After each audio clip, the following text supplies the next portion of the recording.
Donc, bonjour, merci Luc Passé d'être avec nous. Tu traverses la France, tu marches pour parler de la sclérose en plaques.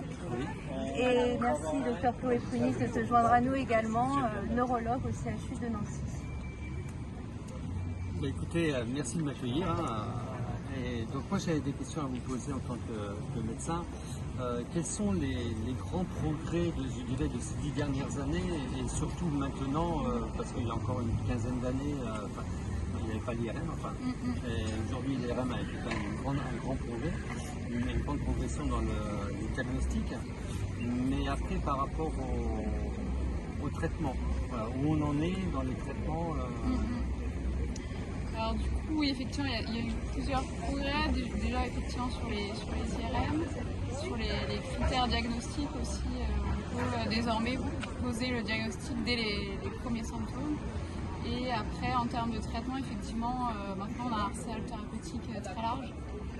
On a une dizaine de traitements, dont des immunosuppresseurs, qui permettent désormais de taper d'emblée fort rapidement, quoi, et de faire que l'évolution soit la meilleure possible pour la suite.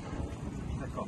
Et par rapport aux recherches qui ont été faites ces dernières années, notamment là, je lisais sur des tests ou sur des souris, sur la remyélisation, je dirais la vue dans le temps, l'espace temporel, c'est-à-dire dans combien de temps on peut penser qu'à partir on puisse avoir un traitement qui puisse s'adapter que le système puisse s'adapter sur les personnes humaines. C'est toutes les études en cours actuelles. Il y a déjà eu plusieurs essais sur plein de molécules différentes.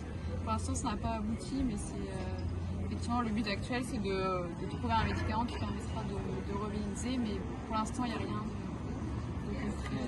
Ouais. Alors, une note beaucoup plus positive. Donc, pendant des années, il était difficile, dans mon parcours, moi j'ai traversé en France, depuis 18 mois consécutifs, j'ai rencontré des jeunes femmes donc, qui hésitaient parce qu'on ne les incitait pas forcément à procréer, parce que même si on sait que la maladie n'est pas héréditaire, voilà, par rapport à ça, et donc j'ai appris en discutant autour de moi que je suis arrivé dans la région, que justement, bien au contraire, dans la région ici, on incite Qu'est-ce que vous en pensez par rapport à ça? Est-ce que les femmes peuvent, les jeunes femmes justement qui sont atteintes, qui n'ont pas encore eu d'enfants, puissent avoir cet espoir et ce bonheur d'être maman? Alors du coup, ça a changé. D'ailleurs, ça a fait l'objet de recommandations de la Société francophone de la sclérose en plaques. Toute femme a la possibilité d'avoir un enfant. Le suivi obstétrical est même de la population générale. Après, effectivement, ça se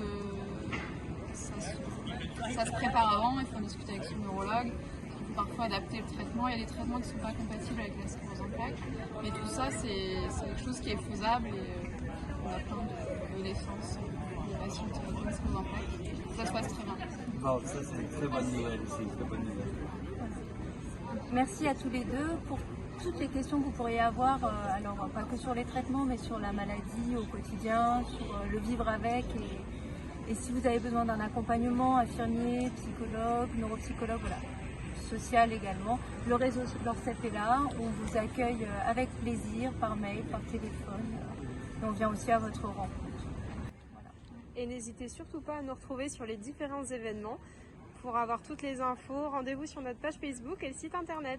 Merci Marie. Et moi j'ai une petite, je rajouterai, si vous voulez faire un don pour aider la recherche, vous pouvez taper le chiffre 9 diagonale-arcep.com. C'est 66% déductible des impôts et ce seront reversés complètement à la recherche. Merci à tous. Merci à vous.